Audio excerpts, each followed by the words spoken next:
Thanks. Thank you. Thanks again. See you guys. Thank you.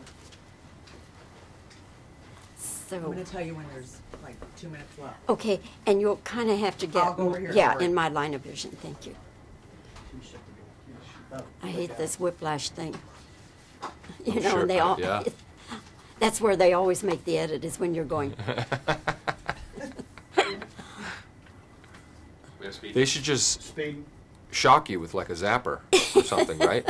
When there's 2 minutes left. No, I got the zapper to Okay, shock you. Okay. Well, thank you for coming to Dallas. We're so Thanks. happy to have you. It's a pleasure to be here.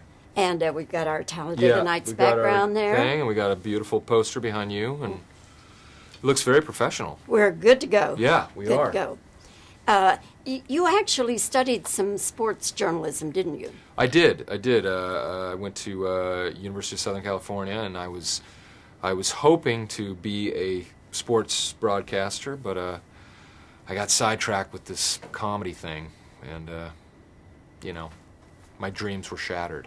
Were your sportscasts funny? They were kind of non-existent because I never even got far enough to get out the door, and I I ended up starting to do theater and acting class and that sort of thing. So. And here you are. Yes, but that's why this movie's so fun, is because it's kind of like the combination of two things that I love the most, which are comedy and sports, and so to get to do both in a film, it's pretty fun. You're playing this race car driver. Yeah. And Ricky Bobbie. Ricky Bobbie. Now, is he based on any real racer?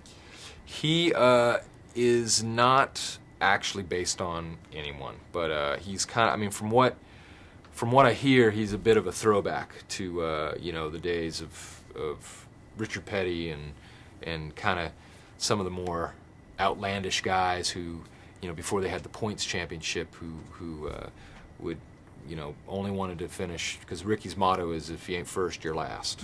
And he doesn't care about the points championship. He just wants to either win or wreck trying. And so he's a total fictional character, but kind of a fun one to play. Do some of the NASCAR drivers take exception to things that they see in this movie, things that Ricky does? Well, they're just starting to kind of see the movie now, and so far so good. Knock on wood, most of them, it's been positive response, and it's funny. A lot of the younger drivers I've gotten to talk to are like so excited for it, and we're really like, you better make fun of us, and like really into having fun with it, and then the older veteran guys are like, what are you going to do in this movie? They're a little more skeptical, but for the most part, everyone seems to have a great sense of humor. And NASCAR, we got to do it with NASCAR, and they couldn't have been nicer, Is it true, though, that pardon me? Is it true that some NASCAR person said this is going to set NASCAR back 20 years?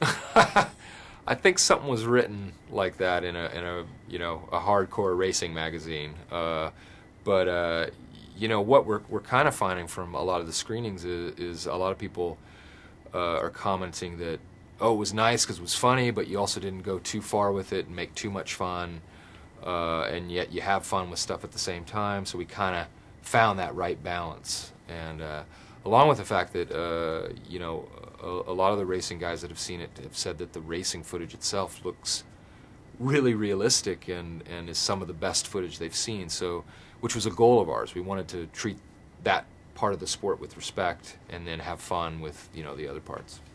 How many cars were actually wrecked in the making of the film? That's a good question. There were a lot, probably 20 or 30. Yeah. And how much of the budget would that represent? I know it was all my salary, so I didn't. You mean $2,000? I did this for free. Yeah.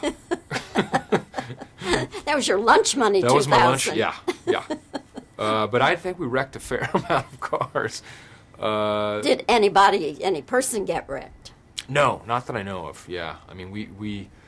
But I have to say, there's some very courageous stunt drivers and people who do this for a living who I can't believe, put themselves through you know, because some of the crazy stunts we have with cars flipping and flying through the air, there are drivers inside there, and it's intense. And we were always just, you know, really looked up to those guys. Did you actually get to drive a car yourself? I got to I got to drive a car to and from set. I drove myself to the movie, but I actually got to drive in the Richard Petty driving experience, which is a driving school, and so yeah, I went 135 miles an hour. So. And you were at the wheel? I was at the wheel, believe it or not. Going around the track? Going around the track. At 135? 135. Isn't that scary as heck? Yeah, yeah. I was telling someone else, it feels illegal. Yeah. So, it's kind of crazy. Plus, for some reason, I had a whole bunch of live chickens in the back seat. And they kept flying out. Which, it's probably not the smartest thing to do. Well, and the feathers and all yeah, that. They get in your, yeah. Yeah, yeah. Well, they're giving us the signal to get out of here. So the next thing is, excuse me, she reaches out with a hook, you see. That's fine. Sorry for my laryngitis That's this morning. okay. Yeah. But anyway, I have to tell you, I don't know much about NASCAR. Right. Never actually have been to a NASCAR race. Right. Maybe I will now. Yeah. And I will expect it to be as funny as this movie. Okay, good. It really is. It's just a lot of fun. Well, I thanks. thoroughly enjoyed it. I'm glad you liked it. Thank you. Okay.